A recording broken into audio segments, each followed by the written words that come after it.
France and Poland have urged Russia to stop all forms of support for militants in East Ukraine, warning that sanctions on Moscow would be maintained as long as the East Ukraine conflict remains without a political solution. It's urgent because the sanctions have a negative impact on the whole of the region, penalize the economies, and today there can't be a solution only through sanctions and military actions. The solution is a political one. But until we have found the basis for a political solution, and this is what has been decided in a unanimous way by Europe, the sanctions will be maintained and may be widened to a number of individuals.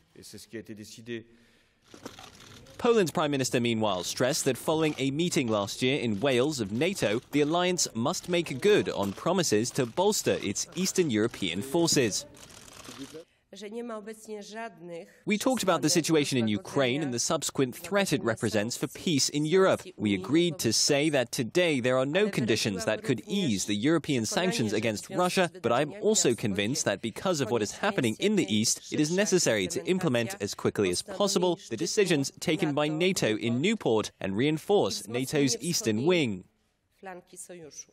Poland has been among the most vocal critics of Russia since it began its military intervention in Ukraine last year. Warsaw has also spoken out on a recent bilateral deal between France and Russia. The Kremlin has banned the import of a large number of European products, but the agreement with France will see French pork products return to Russian store shelves. Poland described the accord as breaking, quote, the principle of European solidarity.